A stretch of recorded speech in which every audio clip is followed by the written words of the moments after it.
Hello, everybody, and welcome back to Henchman Story, where Stan the Henchman has wonderful adventures, like standing next to a door, talking to Dave, getting into an argument with the cafeteria guy. Man, it is exciting stuff. So let's see where today takes us, because apparently there's an operation. So let's get with Stan. Ugh. Operation days begin the same as any other day. I mean, they kind of have to. Can't do much when I'm asleep, and I don't want to smell like shit.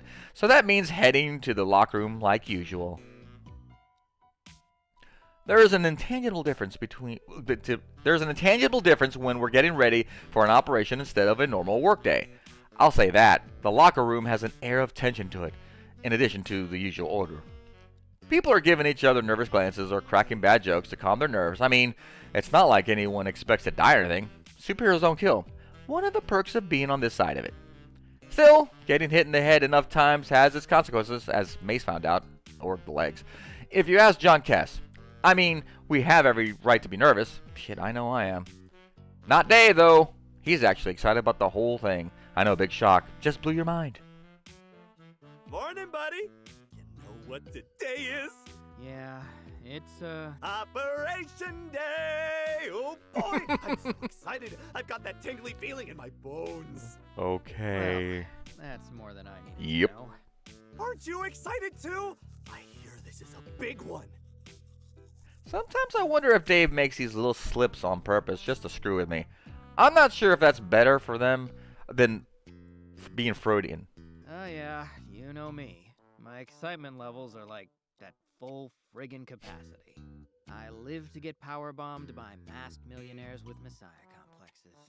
Oh, I don't think any superheroes will be there this time. I heard this is something totally different. They'll never expect it. I'm pretty sure he said something like that every time. If Dave were a weatherman, every day would be sunny. Well, just in case they do expect it, I'd better make sure I have time to stretch. See you in the main hall. As an aside, if you're thinking of starting a career as a henchman for some insane reason, never forget to stretch. You'd think this would be obvious, but tons of people totally skip it. Trust me, the last thing you want to do is pull a hammy while running from some caped Adonis type, because they will not miss an opportunity to look cool. They'll uppercut you into orbit and strike a pose regardless. That happened to one of my buddies, Mordecai. Fun enough guy to watch a basketball game with, but not quite as funny as he thought he was. He kept trying to call himself Mordecai the Henchman, but it never took. You know, in hindsight, he was a bit of a schmuck. Of course, the stretching stuff goes both ways. We once got away from Red Phantom totally unscathed because his calf cramped during his big entrance. Bonus lesson, don't jump through a window if you don't have to. After freshening up and getting my stretch on, I head to the main hall. Before I even get there, I can hear the hum of the jet helicopter things powering up. I think we call those Bedlam copters, but I hope I'm wrong. Shit, I think I'm actually a little bit late, because Lord Bedlam has already arrived at his podium. Not that I've missed much. Lord Bedlam likes to give a motivational speech before operations, and, well... The shadowy masters who control our society are growing nervous, my comrades! With their hold on the artisanal baloney industry shattered, they see the writing on the wall! Already said I'm out of OKs. And that writing says they are the ones who are ruining the weekend for everyone! Not the righteous masses who just want the orc barbarians to stop wearing jeans! Nope, still no OKs. Yeah, you get the picture. We don't actually get briefed on details of these things. The only Lord Bedlam and a handful of his top ass-kissers know what's going on. Need-to-know basis, I guess. I know that each and every one of you are dedicated to our noble cause, and that you will follow both my own orders as well as your captain's without question. Seriously, no questions, no chit-chat, and no scuttlebutt. That's a funny word. Being a bunch of chatty Cathy gossip queens, then it makes us look bad, and we need to look our best today. Scuttlebutt. What? Who are we impressing? The rent-a-cops at whatever place we're sticking up certainly won't care. Besides, how professional can we look in purple spandex? Now go forth, my comrades, and let loose the hounds of our endless parade of glory. I'm gonna just have to start using yup. I got plenty of those. I don't think Lord Bedlam writes these speeches down. If he does, he certainly doesn't have an editor. Anyone who shares my feelings on Lord Bedlam's eloquence certainly isn't letting it show, though, and I follow suit. I can't bring myself to cheer wildly like Dave, but I can dutifully fall in step with him as we head to our proverbial chariot. As we file into one of the Bedlam copters, I can hear the roof opening for us with a groan. Oh, this is it! You ready, buddy? All set, partner. I've got your back if you've got mine, partner. I had to say that because, well, I think I upset him last time. You bet! As we strap into our seats, the engines roar to life. And like that, we're off. That sounds like a freaking car or a truck. That doesn't sound like a copter. Wherever we're going, it's further away than usual. This flight is getting kind of long. I'm not the only one that realizes it either. Some of the guys have been exchanging confused looks. Eventually, though, the pilot makes an announcement. All right, meat shields, put on your makeup and hold on to your eyeballs because we're in the pipe and going in hot. Actually, we're third in line in, so we're in a holding pattern for a bit. Then we're balls to the wall with foils locked and guns blazing. Woo! I'm pretty sure these things don't have any guns. I'm also pretty sure that we train most of our pilots with video games and film clips since we don't have an actual flight simulators. Yet, though, some miracle, we don't crash during our descent and move to join the henchmen that are already on the ground. Holy crap. Sliding down one of the Bedlam copter's rappel cables sends me through a hole in the roof of whatever building we were hovering over and lands me in some kind of tech office. At least it was an office. Our hole in the roof isn't the only one. There are at least three that I count. One for each Bedlam copter, I guess, and a few smaller holes in the walls that are probably from weapons fire. A lot of the equipment has been wrecked, but what's left looks impressive. This is definitely fancier stuff than we usually appropriate. Can't figure out what it is, though. Robotics? App development? I'm not sure. Most of the other henchmen seem to have moved on, but half a dozen stand guard over a few scientists that have been rounded up. Another whole squad stands in the middle of the room, with Lord Bedlam at their head. Excellent! Reinforcements! You lot! He points towards my squad. Damn it, I know what's next. You shall remain here as our rear guard! The rest of you, with me! No problem, Lord Bedlam. You heard him, squad! We're the rear guard, and the rest are going with him! That last part isn't really relevant to us, but I just wanted to make sure you heard. There's a cheer from the other squads, and they rush to join the others as they follow Lord Bedlam through a nearby door and out of sight. The rest of us aren't cheering. Here's the thing about being a rear guard. You're guarding the entrance and exit, right? So while your job is pretty uneventful if nothing goes wrong, you're also the first in line of defense against outside interference. You follow me? If a superhero shows up, we're the ones they'll run into first. Or run over, to be more accurate. Oh boy, the rear guard! What an honor! Gosh, how long has it been since we've been selected for that? Last year, I think. Some lady with wings broke your clavicle. Oh, right! I sacrificed my body for the glory of Lord Bedlam. He sacrificed his body so we could rob a smartwatch factory. Not even the good ones. Just some cheap knockoffs. Looks like they came with a kid's meal. Hopefully Lord Bedlam's glory will come sacrifice-free this time. But if it doesn't, we'll be ready! Right, team? Sure, sure. We take up a position next to a window on the opposite side of the room as the captive scientists. I want to be as far away from them as possible. Sure, we'll let them go when we leave, but that's the one thing we do that really bugs me. Stealing is, whatever. It's just stuff, but taking hostages, that can't be a fun thing to go through. I pull my stun baton from my belt and start messing with it to take my mind off the scientists. Plus, I need to make sure it works. Sometimes these things short out and I have a feeling I'll need it.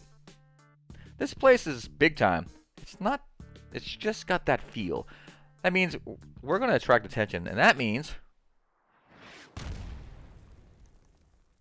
Suddenly, something explodes through the wall to my right.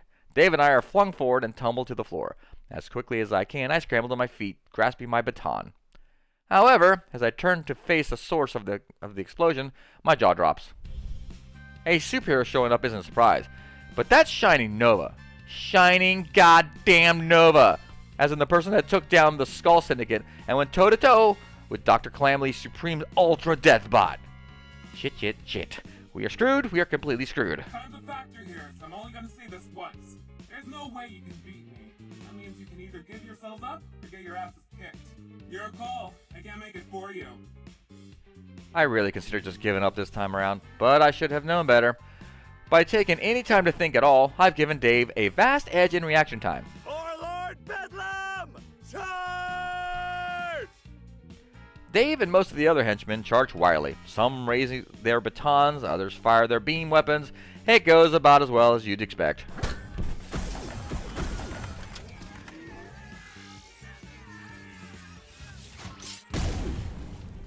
That sounded awful. What henchmen that are left seem to be fleeing? The ones that are further away than me, at least. I'm maybe 5 meters from Shining Nova and he's staring right at me. Oh god, he's staring right at me. Hey. What's up? I'm not doing that. I can't do that. I think I'll take that one. Desperately, I leap to the left just as Shining Nova raises a hand to let loose a blast of energy. I can feel it whiz by me as I come crashing down behind desks. Unfortunately, an ordinary desk wouldn't do me much good, and even as I try to crawl to my feet, I'm knocked down again as a second blast blows the desk to splinters. Ouch. As I peel myself off the floor, I see a pair of metal feet stop in my tracks. Looking up, I find Shining Nova standing directly over me within arm's length. Aw, don't go. We were just getting to know each other. Looking at Nova's armor this close, I notice something. Armor can't completely cover where it joins. There are little gaps that give way to some lighter, more flexible material. It makes sense. How else could Shining Nova even move? Maybe I could work with that. Or I could always try it for the classic. Target the elbow, target the knee, crotch shot. I'm targeting the knee since I'm right there, and crotch shot, he's gotta be protected. Desperately, I grasp my baton and thrust it towards a crease in Shining Nova's knee armor. Being so low to the ground already, it's not far. Maybe, just maybe. What the? Somehow, miraculously, I jam the baton in the crease before Shining Nova can react. Nova tries to move the leg on instinct, but the baton keeps it from bending. Now's my chance. With Nova confused, I lunge for the other leg and wrap my arms around it. My grip secure, I start to stand up, taking the leg with me. Shining Nova isn't that big, at least a head shorter than Miss Dynamo. With the other leg hindered, and this one in my grasp, I may be able to tip Nova over and... Okay, hands off. Oh shit. So, turns out that Shining Nova has arms too. Arms that with elbows that can be driven into the back, and hands that can grab my uniform and throw me across the room. That little oversight left me trying to crawl to my feet for like the third time in less than a minute. But no big deal. Minor detail. Alright, tough guy. I admit, I'm a little impressed. I can't think of the last time one of you cannon fodder goons even slowed me down. Guess I should ask for a raise. A raise. So you're one of those mercenary types. More like unemployed with a lot of debt types. And so you decided this was a worthwhile career move? Hey, beggars can't be choosers, right? This is one of the least confrontational conversations I've had with a superhero, but it won't last much longer. Not if Nova's aggressive stance is any indication. I've done pretty well so far. Maybe I can stretch my luck just a little further. I glance around looking for a solution. As I look around, I realize just where I've landed. A few yards to my right are the engineers that Lord Bedlam took as captives, and not far from my left is a door leading further into the facility. They're still tied up, so they can't escape. Maybe that's why Nova isn't rushing to finish me off. Fear for their safety. To be honest, I had the same exact fear. I had the exact same fear. This is just a job. I don't want to hurt these people. Then again, Nova doesn't know that. Maybe I could bluff my way out of this, or should I just make a break for the door and hope for the best? I can't make a break. He's too damn fast. But maybe, just maybe, pretend to threaten them. I grab my communication from my belt. With a cylindrical shape and blinking red light, it could easily be confused for a small explosive. Okay, enough playing around, hero. Back off or these hostages and I are headed to the same place. That's hell.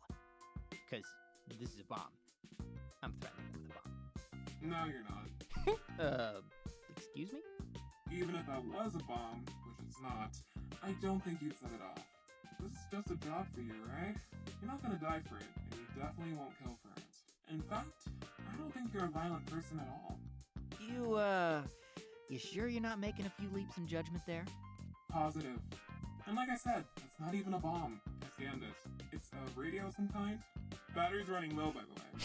May want to take care of that? Oh. Thanks.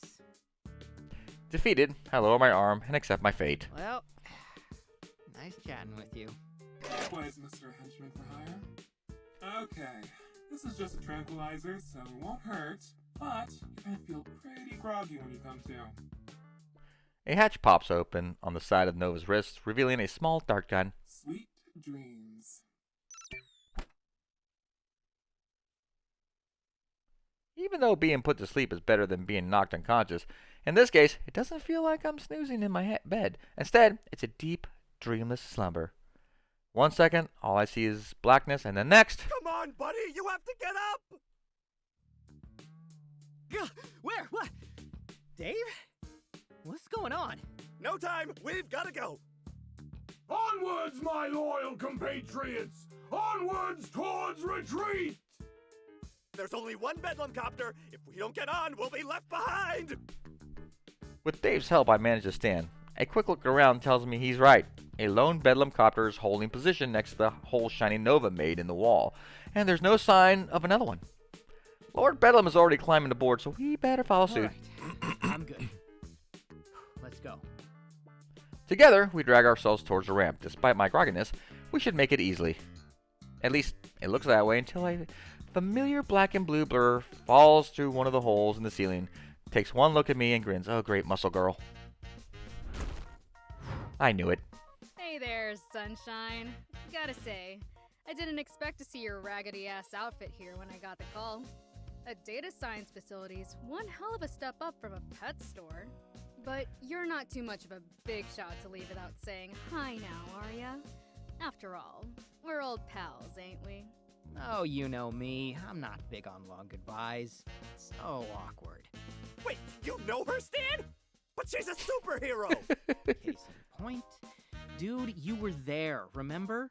Briefly, anyway. She dumped me into a trash can. Yeah, that was great. That picture of you was trending for hours. Oh, fantastic. Would have been a great night for me. If you clowns hadn't ended up giving me the slip. Yeah, we were pretty slippery, huh?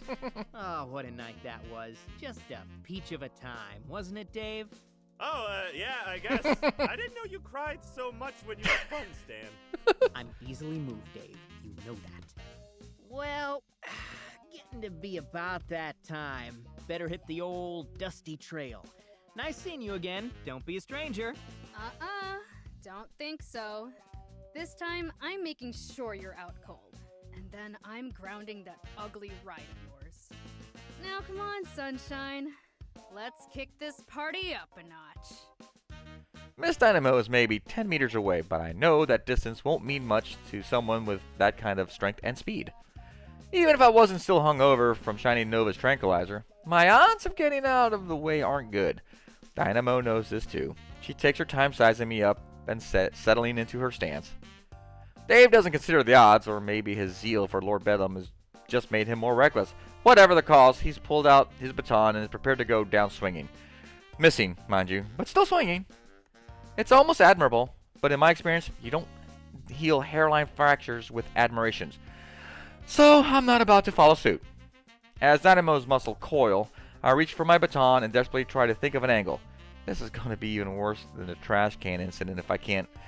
Right now, I'm as dangerous as a pillow covered in bubble wrap. I don't get much of a chance. As soon as I brandish my weapon, Miss Dynamo bursts forward. I guess she figured giving me the first strike last time was charity enough. I wince, bracing for the pain. But it never comes.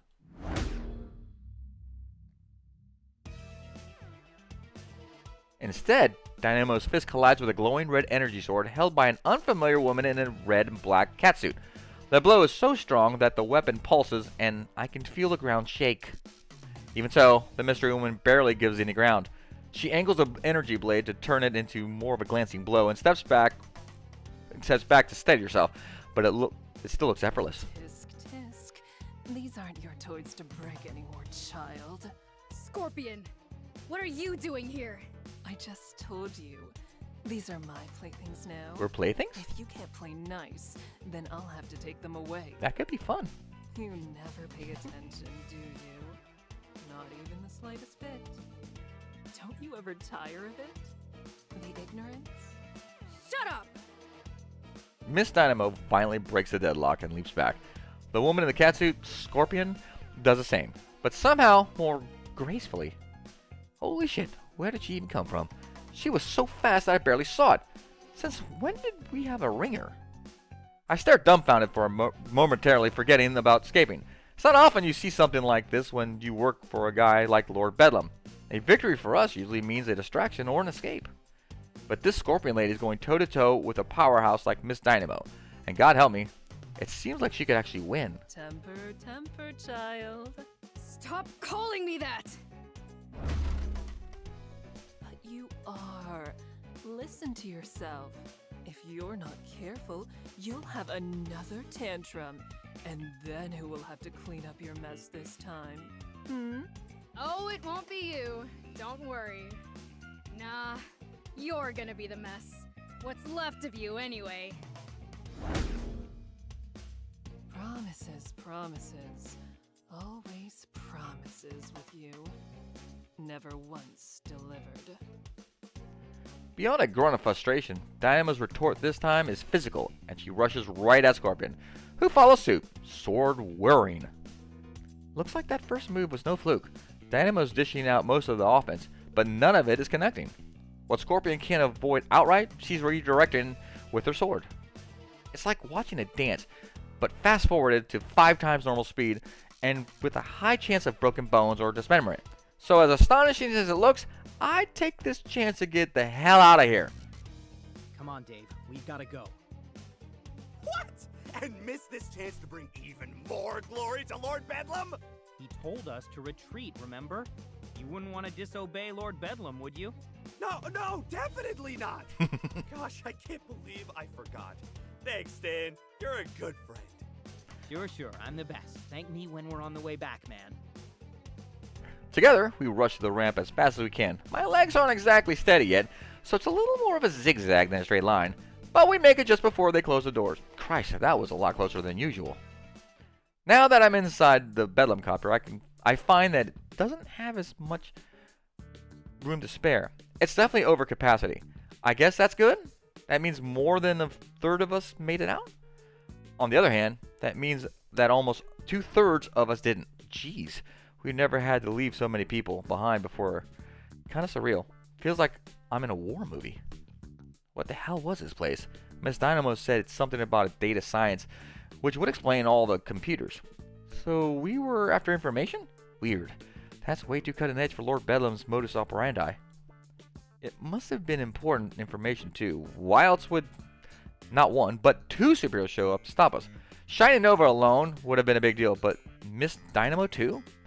Dynamo is known to slum it a little for fun, as I found out during the pet store debacle, but I thought Nova was exclusively working on national level threats and crisis response now. Maybe it has something to do with that Scorpion woman. Never heard of her before, which is maybe the weirdest part of the whole thing. Someone like her should have gone viral at some point. Not sure what to make of it. Well, I hope whatever Lord Bedlam's got from here was worth it. As I hear the engines roar to life and feel the vehicle ascend, I go over to the day's events one more time. It's funny. Despite everything else, it's a conversation I had with Shiny Nova that gives me pause. It's hard to pin down, but talking with Nova felt different than it did with Dynamo. If I met Dynamo out of uniform, she probably wouldn't give me a second glance, but Nova, I almost feel like we get along.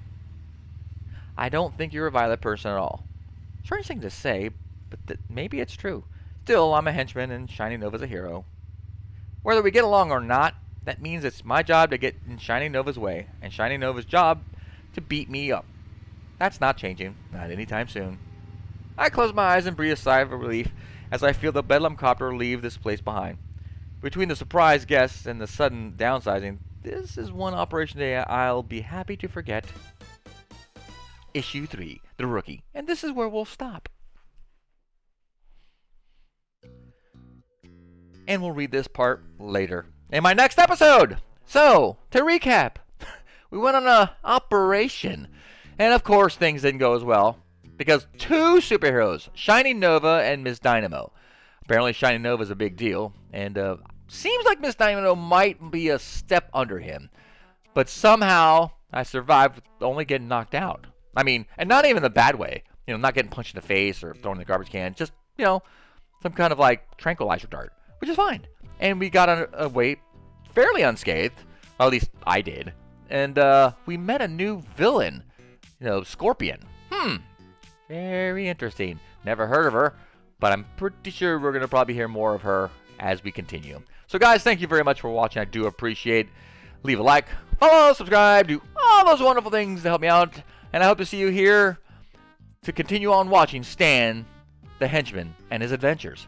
So thanks again, guys, and I hope to see you again. See y'all later. Bye-bye.